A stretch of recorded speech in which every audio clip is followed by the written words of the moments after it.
Allez, sans plus attendre, on va s'y mettre. J'ai réalisé, ou c'est mon épouse qui m'a fait réaliser que ce week-end, ou cette fin de semaine, c'est la fin de semaine qui précède la fête de la Saint-Jean.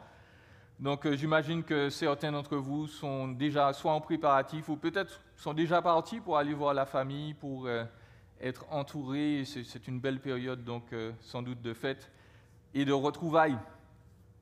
Mais il faut se rappeler que la famille, pour tout le monde, c'est pas ça.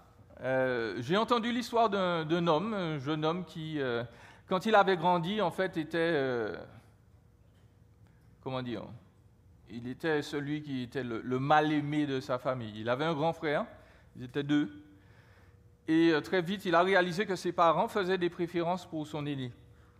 Parce que voilà, c'était celui qui réussissait tout, il avait les diplômes, il parlait bien, il avait l'intelligence, il était voilà, l'enfant rêve de tout parent. Et ses parents lui ont donc donné tout ce qu'ils pouvaient pour réussir. Il est allé à l'université, ses parents ont même payé l'université pour lui. C'était quelque chose d'extraordinaire pour eux et l'aîné a réussi. Il a ouvert des business, il s'est marié, il a eu 4 enfants. Et pour le dernier de la famille, ce n'était pas ça du tout. Quand est venu le moment d'entrer à l'université ou même au collège, parce que lui, il ne voulait pas forcément faire de longues études, ses parents lui ont dit « débrouille-toi ». Et c'est exactement ce qu'il a fait. Il est parti de chez lui. Il a réalisé qu'il n'était pas aimé, donc il est parti de chez lui, il a fait des petits jobs de temps en temps, il a réussi à se payer son collège, il a réussi à se payer son diplôme, et puis à la fin, ses parents n'ont même plus demandé de ses nouvelles, donc no contact. Il ne les a plus contactés non plus. Et il a commencé à travailler, et l'une de ses premières acquisitions, mis à part son truck, son camion, eh bien, ça a été un trailer. Il a acheté une caravane pour vivre dedans, parce qu'il n'avait pas de quoi se payer un loyer. Et son patron a été très généreux, il lui a dit, écoute, on va faire 2 choses, tu vas laisser ta caravane là, au fin fond de l'entreprise, et puis tu vas nous servir de garde de service, tu vas faire du gardiennage le soir. Et le jeune homme a dit, pas de problème. Il a continué à travailler dans l'entreprise, il a gravi les échelons, et après plusieurs années, il a pu s'acheter la maison de ses rêves. Une grande et belle maison. Il en était très heureux. Et un jour, une fin de semaine, il a entendu quelqu'un sonner à la porte. Il est descendu, c'était tôt le matin. Et qui est là à la porte? Ses parents, son frère et sa belle-mère. Ou sa belle-sœur, pardon. Et il lui disait, écoute, on passe par là et on a appris que tu as acheté une maison. Et puis ils l'ont poussé, ils sont entrés à l'intérieur, ils ont dit, waouh, quelle belle maison! Les vitres, les rideaux, tout est parfait! Écoute, on vient s'installer chez toi.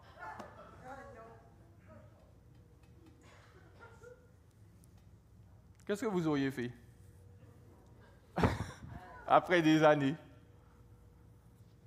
Bon. La famille, ce n'est pas aussi simple qu'on pense. En fait, il y a des gens, je ne sais pas si je vous avais cité ça l'année dernière, mais il y a des gens qui pensent que la famille doit être détruite. Il y a quelqu'un qui l'a dit, la famille nucléaire doit être détruite. Quelle que soit sa signification ultime, eh bien, nous devons aujourd'hui détruire la famille. Elle ne sert plus à rien. Certains ont proposé d'enlever les enfants de leurs parents et de les faire éduquer simplement par des communautés. La famille ne sert à rien. Jusqu'en 2019, il y avait environ 24 000 mariages par an au Québec. Avec la COVID, le chiffre a chuté à 14 700 en 2021. Depuis 2001, la moitié des enfants québécois ne naissent plus au sein d'un couple marié. Et le Québec est la province où on a la plus haute proportion de personnes vivant seules, 19%. En 2021, on n'est pas loin. La famille, c'est compliqué. Au Canada, en général, parmi les 20 et 24 ans, 79% vivent en union libre. En fait, de 1981 à 2021, le nombre de couples en union libre a augmenté de 447%.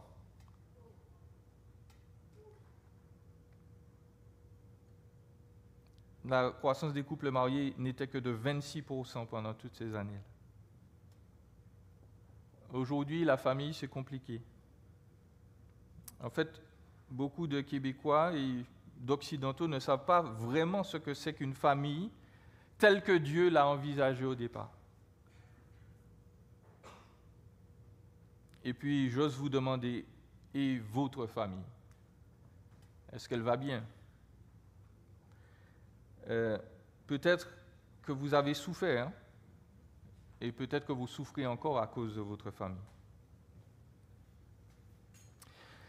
Aujourd'hui, dans un monde où on redéfinit la famille, l'histoire de la famille de Jacob, voilà comment je résume le passage, l'histoire de la famille de Jacob nous apprend que Dieu a inventé la famille biblique, qu'il agit à travers elle, et qu'il a prévu des solutions étonnantes, non seulement pour préserver et transformer la famille que nous allons voir aujourd'hui, Jacob et ses descendants, il y a 3000 ans, mais Dieu a aussi prévu de transformer tous ceux qui veulent vivre son plan pour la famille aujourd'hui. Ça, c'est le résumé du message qui n'a pas été affiché, mais ce n'est pas grave. On va prier. On va le rappeler tout à l'heure. Prions. Seigneur, merci de te glorifier à travers ce que nous allons voir ce matin, à travers ta parole, à travers les familles de l'espoir, les familles de ton peuple au Québec, et même au travers de toutes les familles au Québec.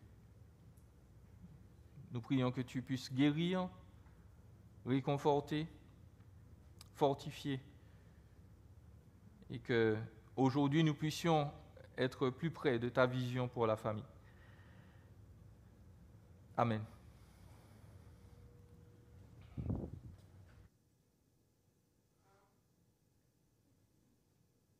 Bon matin. Alors, le passage biblique de ce matin est tiré de Genèse au chapitre 38, les versets 1 à 19, dans la nouvelle édition de Genève. Genèse 38. En ce temps-là, Juda s'éloigna de ses frères et se retira vers un homme d'Adulam nommé Hira. Là, Juda vit la fille d'un Cananéen nommé Shua. Il la prit pour femme et alla vers elle. Elle devint enceinte et enfanta un fils qu'elle appela Er.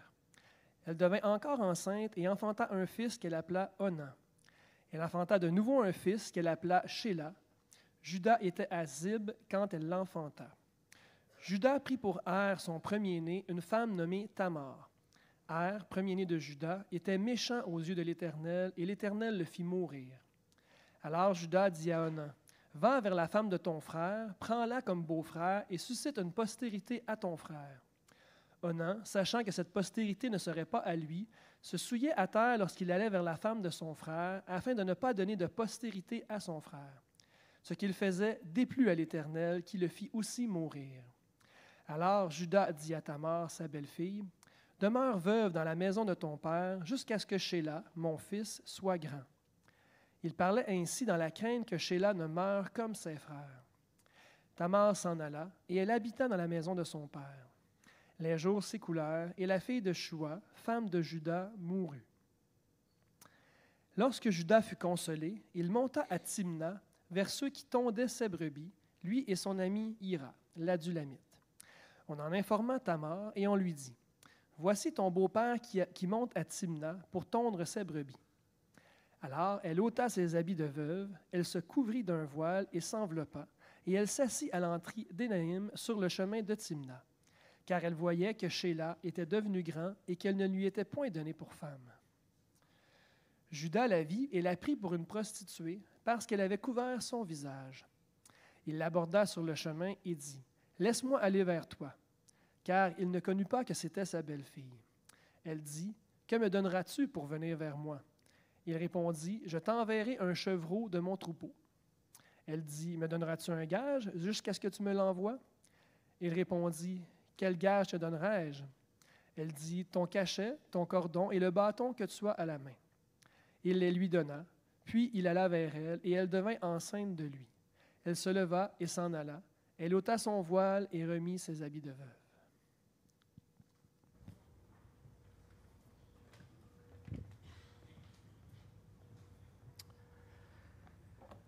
Si vous avez écouté notre texte, vous vous demandez, mais qu'est-ce que c'est que ça?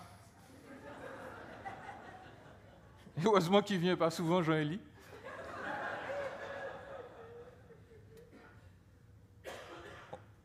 Je ne suis pas devenu fou, on a juste lu la Bible. Aujourd'hui, je voudrais vous parler d'une faveur ou de la faveur divine, la faveur de Dieu sur une famille en fouillis. La faveur pour une famille en fouillis. Le fouillis, c'est l'accumulation d'affaires disparates qu'on n'a pas arrangées, qu'on mélange partout, on met ça quelque part. C'est un fouillis. Ce que nous avons lu là, c'est juste une partie de ce désordre international. Là. On va voir deux choses, simplement aujourd'hui, avant de faire quelques applications. On va voir le fouillis parental, le désordre qu'il y a au niveau des parents, et puis aussi on va voir le fouillis fraternel, on va voir le désordre qu'il y a au niveau des frères et des sœurs, d'ailleurs. Fouillis parental. Cette famille-là, celle de Jacob, c'est une famille en désordre. Et le livre de la Genèse progresse pour nous montrer au fur et à mesure des chapitres comment cette famille-là se crée et comment cette famille-là a besoin d'une solution. Et donc, il y a différentes sections dans la Genèse qui s'appellent les générations, et ces générations décrivent non seulement la descendance, c'est-à-dire il y a la génération d'Abraham, donc on nous parle du fils d'Abraham, Isaac, et puis aussi d'Ismaël, mais bref, la génération d'Isaac, on nous parle de Jacob et d'Ésaü, mais surtout, le livre de la Genèse veut nous montrer que Dieu est en train d'agir à travers la vie de ces gens-là pour accomplir sa promesse. Quelle promesse?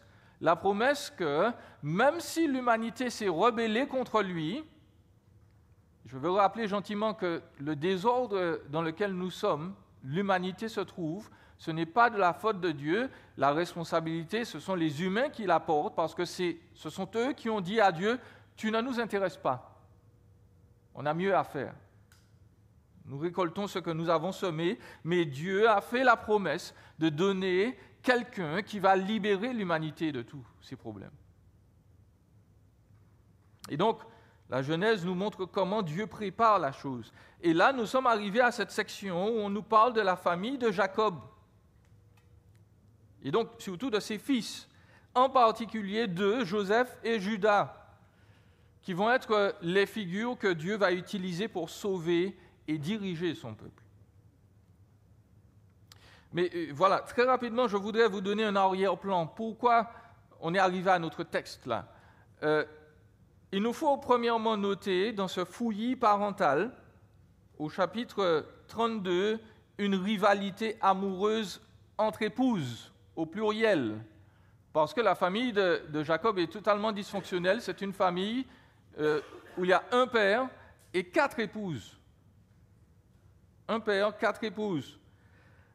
Parce que c'est la tradition de l'époque, en partie, parce que le beau-père de Jacob a voulu lui jouer un tour, et Jacob, qui était amoureux d'une seule femme, Rachel, se voit donc lié par les liens du mariage avec sa sœur, la sœur de Rachel, Léa, parce que Laban voulait obéir aux traditions de son pays.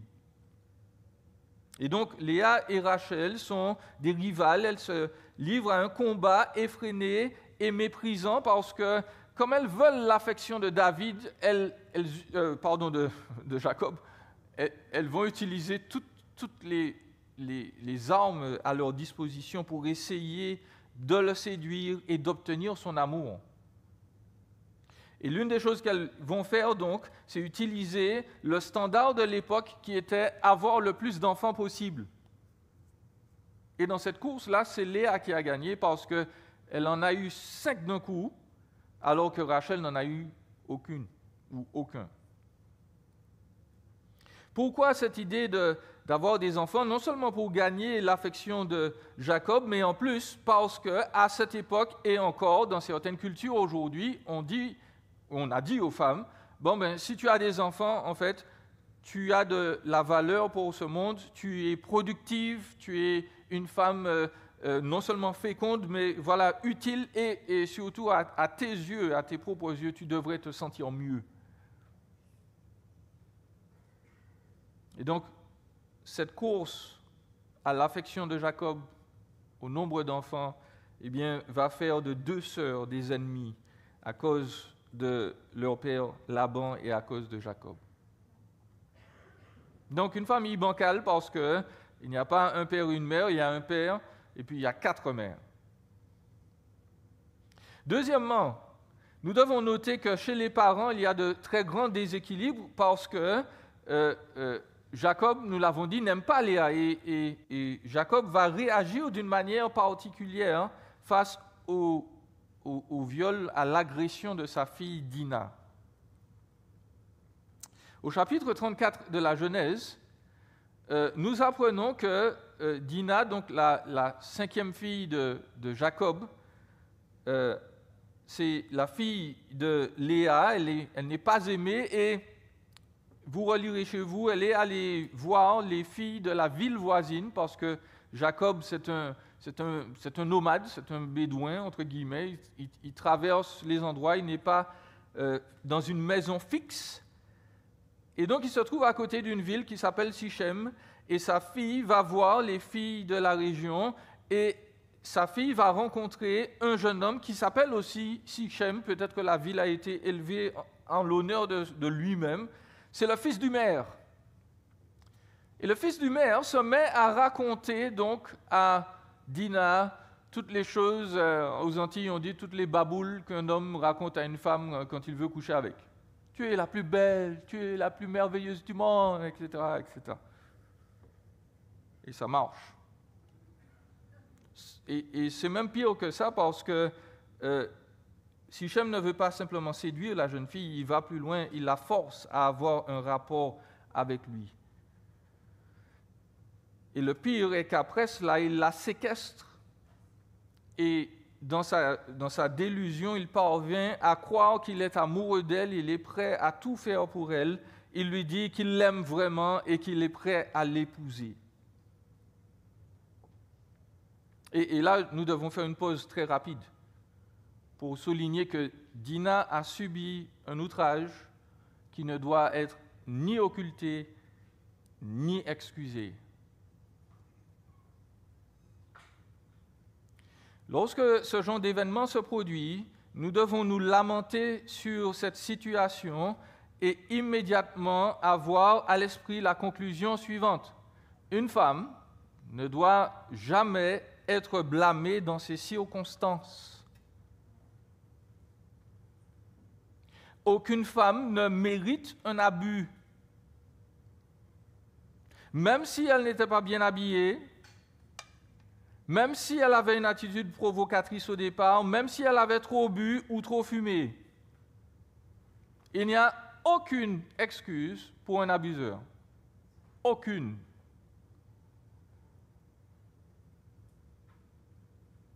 En fait, s'il faut blâmer quelqu'un dans ce récit, c'est bien Jacob, voyez-vous.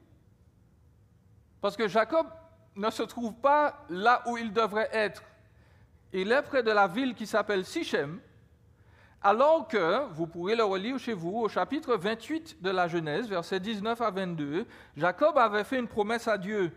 Il avait dit à Dieu, écoute, si tu me ramènes chez moi en un seul morceau, parce qu'il avait dû fuir, si tu me ramènes chez moi en un seul morceau, je vais t'adorer dans un lieu, dans ce lieu-ci précisément où je te fais cette promesse, Ce lieu-ci sera la maison de Dieu, un endroit que je vais te consacrer, où je vais t'adorer et te louer. Cet endroit s'appelle Béthel. Or, Jacob se trouve à Sichem. Dieu l'a ramené là où il voulait aller, Dieu l'a protégé, Dieu l'a rendu riche, et Jacob a oublié sa promesse. Et puis, je le dis, cet épisode est consternant pour plusieurs raisons, non seulement parce que Dina a subi cet outrage, mais pire encore, après son abus, son père, lui, il ne fait rien. Il ne fait rien. Quand le jeune homme Sichem, là, il vient et puis il dit « Oui, bon, je l'aime, je veux l'épouser », bon, ben, il ne répond pas. En fait, ses fils prennent la main parce qu'eux, ils sont furieux. Eux, ils sont furieux. C'est eux qui vont mener les négociations. Mais dans tout ça, hein, Jacob, il s'inquiète de sa petite personne. Dans Genèse 34, verset 30, nous lisons ce qu'il pense de tout cet épisode. Genèse 34, verset 30. Jacob dit à Siméon et à Lévi, donc ses fils, ceux qui ont mené la négociation, il leur dit la chose suivante, écoutez bien. Vous me causez du souci en me rendant odieux aux habitants du pays, aux Cananéens et aux Phérésiens. Je n'ai, moi, qu'un petit nombre d'hommes. Ils se rassembleront contre moi, ils me frapperont et je serai détruit avec ma famille.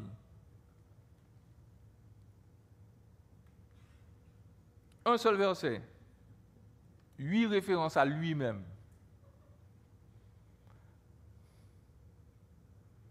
Sa famille est mentionnée en dernier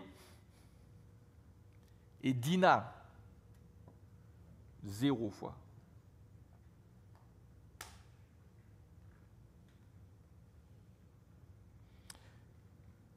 Jacob n'aurait pas gagné le prix du père de l'année.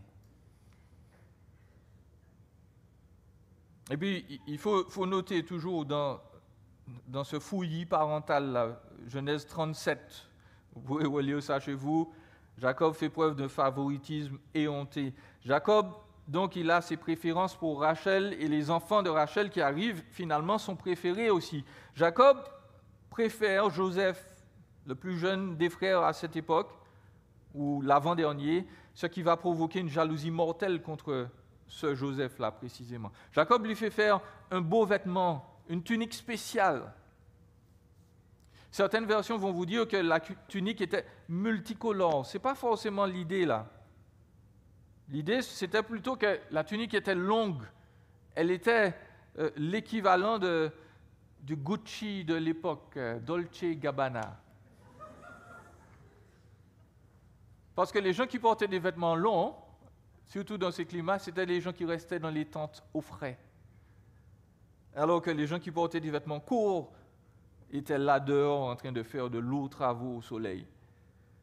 Et donc, plus que le style du vêtement, c'est sa signification qui est importante. Parce que Jacob est en train de dire, Joseph, mon fils, je lui donne un vêtement non seulement qui signifie qu'il est entre guillemets au-dessus des autres, il est à l'aise, il est au frais, il ne va pas travailler beaucoup. Mais puisque c'est le père qui offre ce vêtement, le vêtement lui-même signifie autorité et faveur. Jacob est en train de dire à sa famille, écoutez, le presque dernier, ce sera lui qui sera le boss. Et vous allez devoir écouter ses ordres.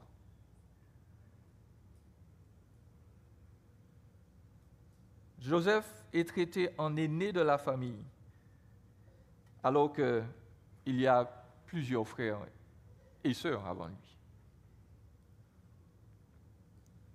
Donc, du côté des parents, ça ne va pas. Ça ne va pas du tout dans cette famille. Mais il nous faut aborder le fouillis fraternel du côté des frères, comment se passent les choses. Bon, évidemment, après avoir vu comment Jacob traite ses enfants, vous comprenez bien que les enfants eux-mêmes ne vont pas bien. Ils sont profondément meurtris. Et ça a un impact profond sur leur relation avec eux-mêmes. Ça a un impact sur leurs agissements. Et bien entendu, ce n'est jamais une excuse. Ce n'est jamais une excuse pour faire le mal. Dans nos sociétés antillaises, vous savez, on a beaucoup de... Notre situation familiale est très proche de celle du Québec. Et il y a beaucoup de jeunes hommes qui grandissent sans connaître leur père. Et beaucoup d'entre eux finissent dans la rue, dans la drogue, criminels. Et souvent, le premier réflexe, c'est de dire, mais voilà, écoute, ces circonstances familiales sont très difficiles, la société est très difficile. Pour Dieu, ce n'est pas une excuse. Parce que nous pourrions vous citer tous les exemples d'enfants qui n'ont pas eu de père et qui ont vécu des choses extrêmement difficiles et qui ne sont pas devenus des criminels. Donc ce n'est pas une excuse, mais nous devons constater tout de même qu'on ne peut pas être des parents donc légers, cavaliers, et puis ça n'aura aucun impact sur la vie des enfants. Ce n'est pas le cas. Dans le chapitre 34, je reviens à Dina. Dina a été violentée, et ceux qui vont prendre sa défense, ce n'est pas son père, c'est ses frères. Sauf que ses frères vont le faire d'une manière extrême. Ils vont devenir des meurtriers, figurez-vous. Ils vont tuer les gens qui ont abusé de leur sœur. Et ça, c'est grave. Mais en plus, il faut savoir qu'ils le font avec l'excuse de leur religion. Ils vont dire dans Genèse 34 à Sichem et aux hommes de la ville, écoutez, tu veux épouser notre sœur?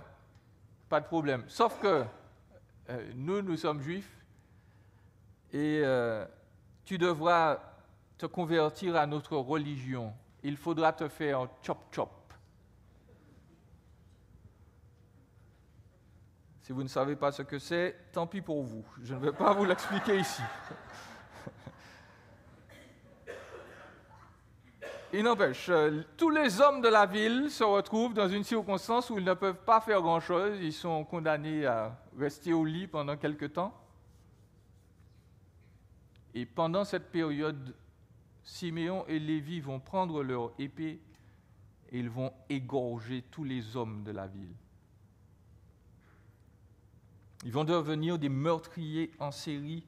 Non seulement cela, mais en plus, ils vont réduire les femmes et les enfants en esclaves. Ça, c'est brutal, ça.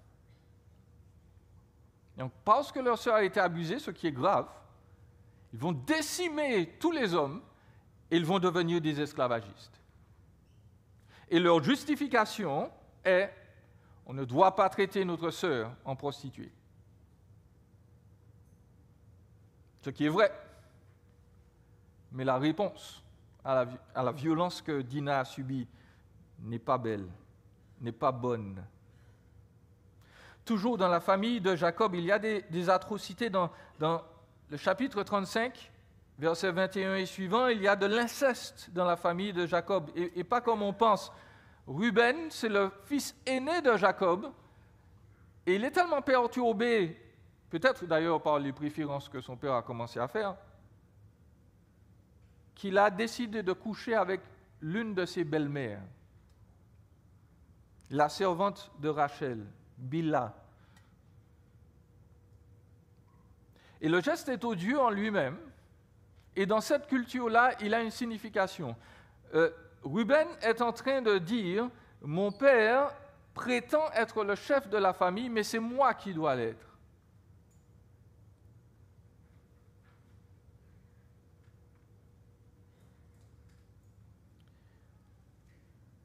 Encore un autre problème dans la famille de Jacob, chapitre 37. Les frères de Joseph, nous l'avons vu, on les traite en inférieur, on met le presque dernier au-dessus d'eux, on dit c'est Joseph qui sera l'aîné, qui va avoir la faveur, l'autorité. Ses frères sont tous jaloux de lui, ils manquent de le tuer, ils le vendent en esclave et ils prétendent à son père qu'il est mort. Joseph va être transporté en Égypte.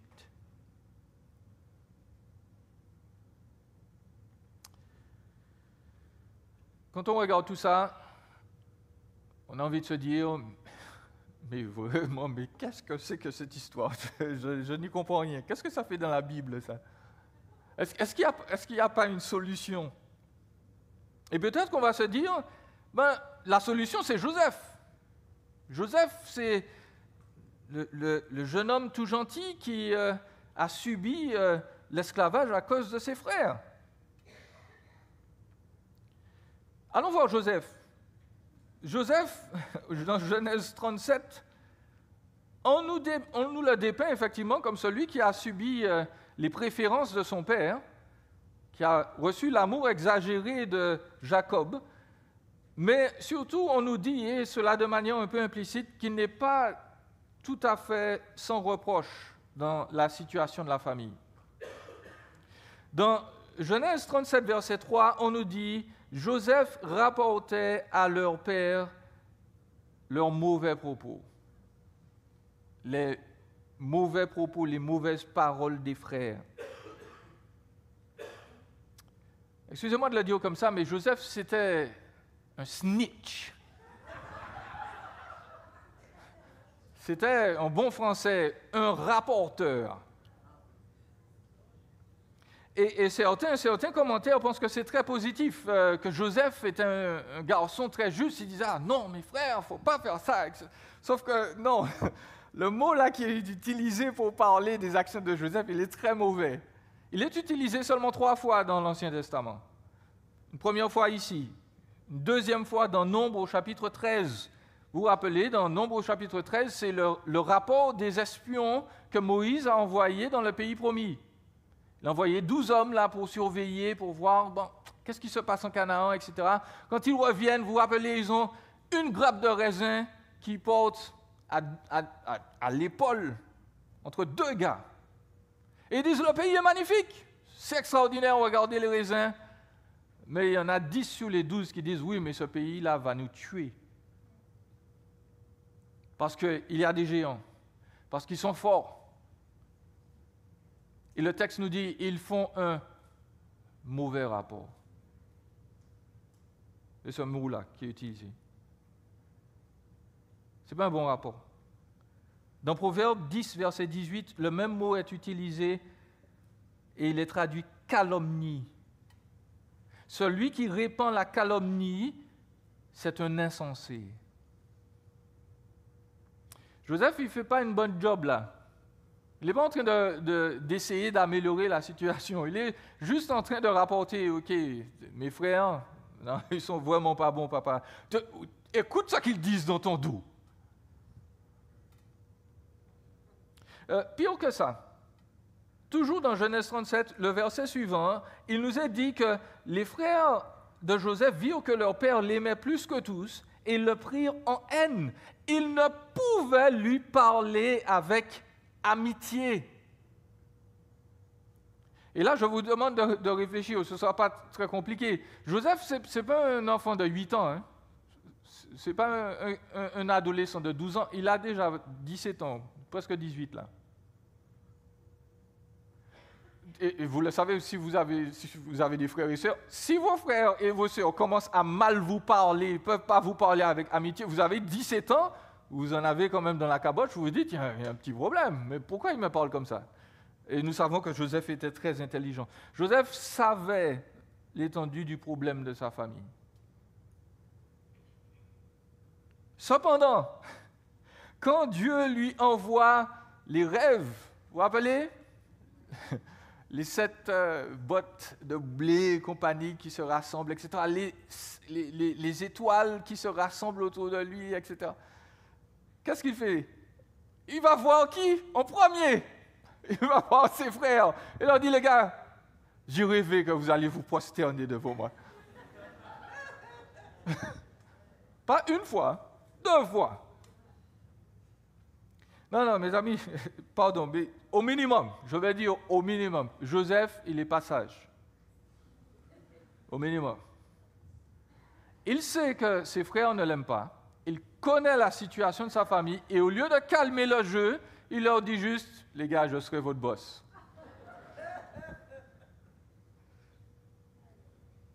Alors, bien entendu, ça ne justifie pas, je le redis une nouvelle fois, le mal que ses frères vont lui faire. Parce que ses frères vont vouloir le tuer, mes amis. Ils en sont arrivés au bout, là. Là, ils ont dit, je ne suis plus capable. Je vais lui tordre le cou. Et puis finalement, l'un d'entre eux a l'idée lumineuse, écoute, on ne va pas le tuer. Et puis un deuxième a une autre idée lumineuse, ils disent, on va le vendre. C'est pas une bonne conduite, c'est pas normal. Mais Joseph n'a pas été sage, il n'a pas aidé. Alors vous allez me dire, mais Jean-Élie, mais je suis désolé, tu ne nous aides pas là, il n'y a pas de solution. Allons voir Judas. Judas, c'est le 4e fils de Jacob. Et Judas fait hélas partie des mal-aimés de la famille. Et Judas, il est tout aussi, pour ne pas dire plus problématique que les autres. Celui qui va proposer de vendre Joseph, c'est Judas. Il va dire, bon les gars, on ne va pas tuer notre frère quand même. On va juste le vendre, comme ça on va faire un peu d'argent. Genèse 37, verset 26. Après cet épisode, quand même, il y a quelque chose qui se produit chez Judas. Peut-être il est tellement excédé par le manque d'amour de son père, ou peut-être qu'il a du dégoût pour lui-même, on ne sait pas, mais il décide de faire cavalier seul. Il décide, bon, cette famille-là, j'en ai marre. Je vais faire ma vie ailleurs. Donc il part. Il va s'éloigner de sa famille. Il va vouloir vivre seul. Il va devenir l'ami d'un Cananéen, et en faisant cela, il va s'éloigner des seules personnes qui connaissent un tant soit peu, un tout petit peu, le vrai Dieu. Il va s'entourer de personnes qui n'aiment pas Yahweh, le Dieu des Hébreux. Il va devenir l'ami d'un Cananéen, il va épouser une Cananéenne, ce que Abraham, Isaac et peut-être même Jacob ne voulaient pas. Elle ne connaît pas le Seigneur. Et les résultats ne se font pas attendre. Il a des enfants, et au moins 2 sur 3, l'Écriture nous dit qu'ils sont mauvais. Ce sont des gens qui ne connaissent pas Dieu. Judas est dans la compromission. Il choisit pour ses enfants une femme cananéenne qui s'appelle Tamar. Et vous avez entendu tout à l'heure, les 2 premiers fils meurent parce qu'ils sont méchants. Un petit rappel de la grâce de Dieu. La raison pour laquelle nous vivons, c'est parce que Dieu est gracieux. Mais bref, les 2 premiers fils meurent, et il ne veut pas accorder son dernier fils à Tamar. Et nous devons remarquer l'attitude perverse de Judas. Judas a vu que 2 de ses enfants sont décédés, et il est supposé avoir cette tradition qui existe dans la famille de Dieu, qui est que le frère doit épouser sa belle-sœur, la femme du frère décédé, pour que son nom ne disparaisse pas, pour que la famille de Jacob puisse être maintenue. À cette époque, c'est comme ça qu'on faisait les choses. Et Judas, il dit non, je ne vais pas respecter cette tradition-là. Pourquoi ? Parce que dans son esprit, figurez-vous que c'est Tamar le problème. Il a un premier fils qu'il a fait épouser cette femme, donc il se dit, ok, j'ai pris cette épouse-là pour mon fils, il est mort. Le deuxième s'est marié avec elle, il est mort. Et dans la petite tête de Judas, il se dit, le problème, c'est Tamar. C'est elle qui nous porte la poisse. Il ne se dit pas, non, c'est mes enfants qui étaient mauvais. Il dit, non, c'est la femme. C'est elle le problème. Judas, après la mort de son épouse, vous voyez là où il est tombé, lui qui avait entendu parler du vrai Dieu, il décide de fréquenter une prostituée sacrée, le crime est double. Non seulement il veut avoir des relations sexuelles hors cadre mariage, ça c'est une évidence, mais en plus avec une femme qui servait des démons. Et puis Judas, il a l'audace de vouloir faire le juste. en brûlant Tamar pour son inconduite. Lorsqu'il apprend que Tamar finalement est enceinte de lui, il va dire, eh bien, je voudrais que Tamar soit brûlée.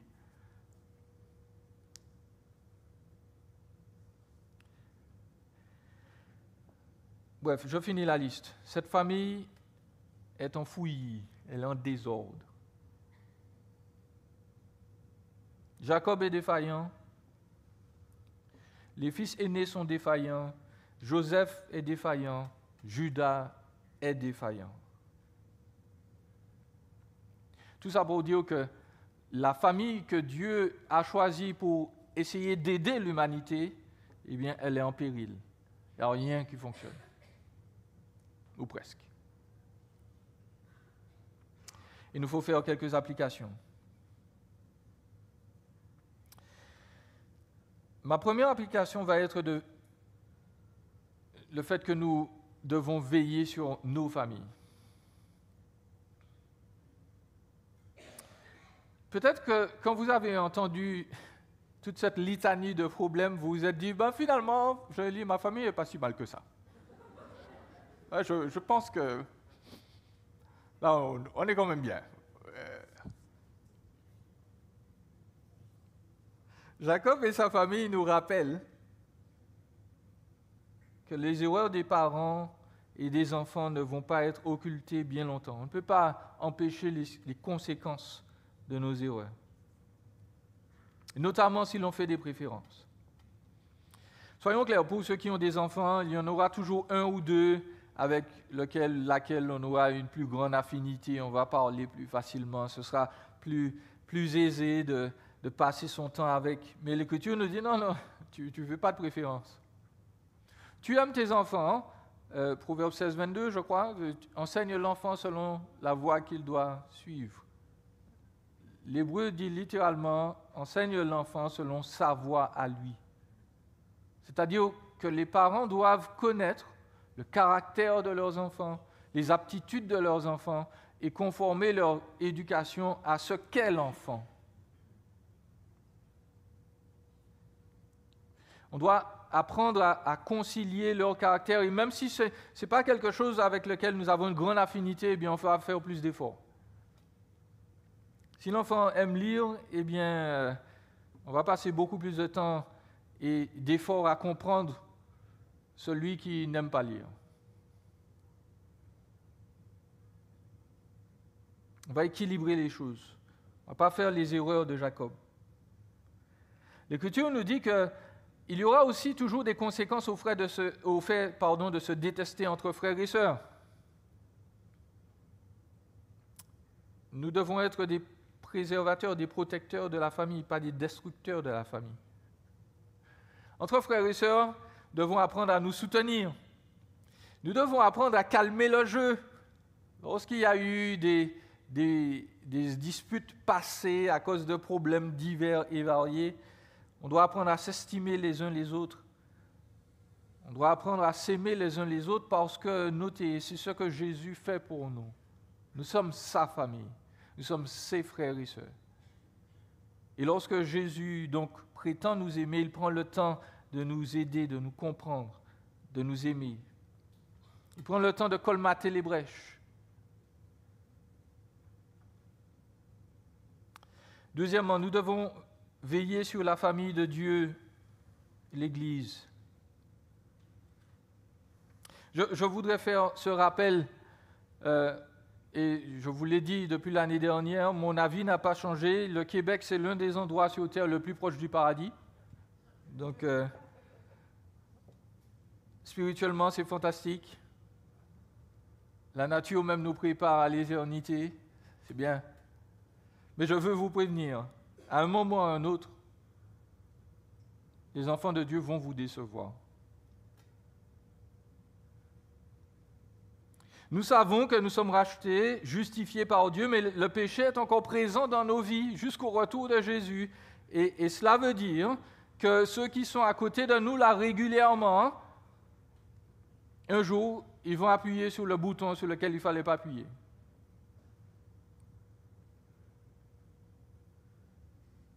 Et mieux encore, nous devons nous rappeler qu'un jour, nous allons appuyer sur le bouton sur lequel nous ne devions pas appuyer. Nous allons être une déception aussi.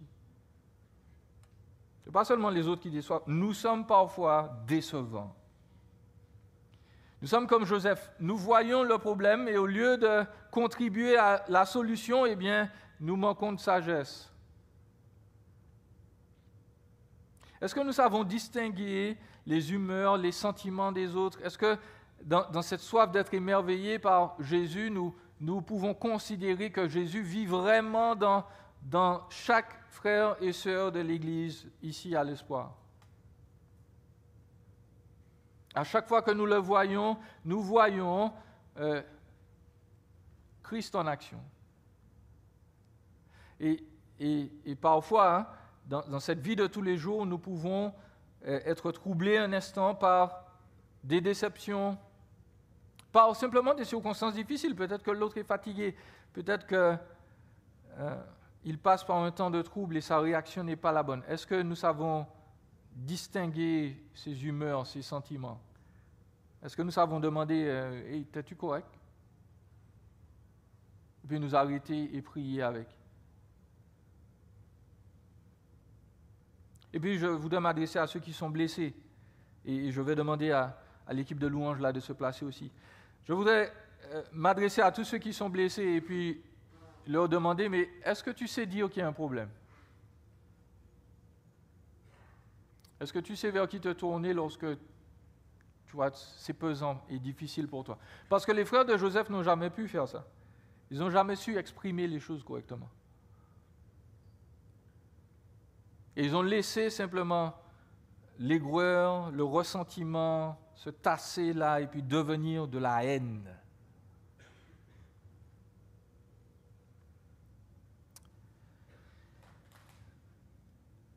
Je veux terminer sur une bonne note, la meilleure note, sur l'idée que Dieu répand sa faveur sur sa famille. Il y a de l'espérance dans notre passage. Judas, celui dont nous avons lu la description là, qui était peut-être le pire de tous, Judas va, suite à cet épisode, il va devenir le leader, le chef de sa famille. Il va retrouver ses frères et ses sœurs, et puis il va commencer à prendre ses responsabilités. C'est lui qui a suggéré de vendre Joseph en Égypte, et bien c'est lui qui va dire à Joseph précisément lorsqu'il va y retourner, il va dire, écoute, pense à mon pauvre père, je ne veux pas te laisser Benjamin, le dernier frère ici. Vous pourrez le relire dans Genèse 49. Ce sera tellement le cas que finalement Jacob va dire à la fin de sa vie, Judas, tes descendants, ou parmi tes descendants, il y aura celui qui va diriger tout le peuple d'Israël. Le même Judas là, qui s'est éloigné du peuple de Dieu, qui a couché avec sa belle-fille. Judas va avoir des jumeaux donc avec Tamar, et de cette lignée-là viendra la tribu donc de Judas, viendra David, viendra Salomon, viendra Jésus.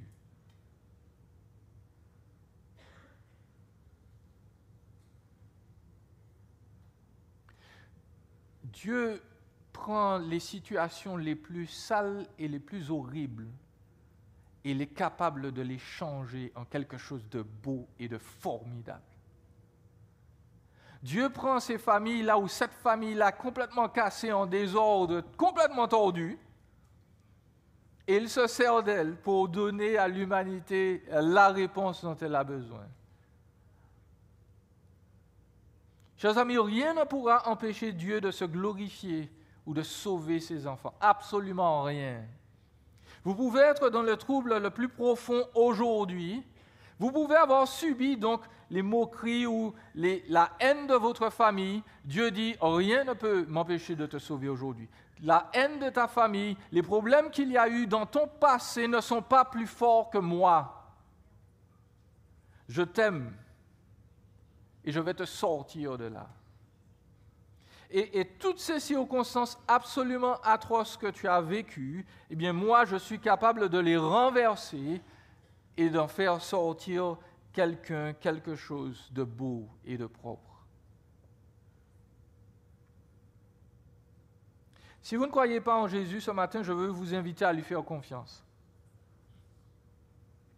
Quelles que soient les blessures de votre passé, il est capable de vous purifier, de vous restaurer, de vous guérir du mal causé par les autres. Et si nous-mêmes nous sommes l'auteur du mal, Dieu est capable de soigner et de guérir le mal que nous avons commis. Comment Dieu fait cela? Eh bien, Dieu prend Jésus et il le fait porter la responsabilité de nos erreurs, de nos culpabilités. Parce que Dieu est juste, il doit punir le mal.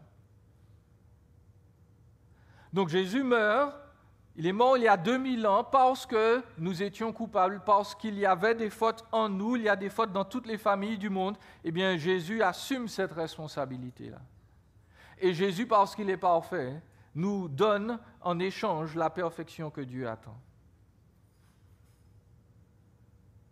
Et Jésus ressuscite pour montrer qu'il y a de l'espérance même après la mort. Et que si on lui fait confiance, il est capable de changer les pires des familles. Il est capable de changer les pires des individus. Non seulement de les pardonner, mais de faire d'eux des gens responsables, comme Judas est devenu. Chers amis, Dieu est capable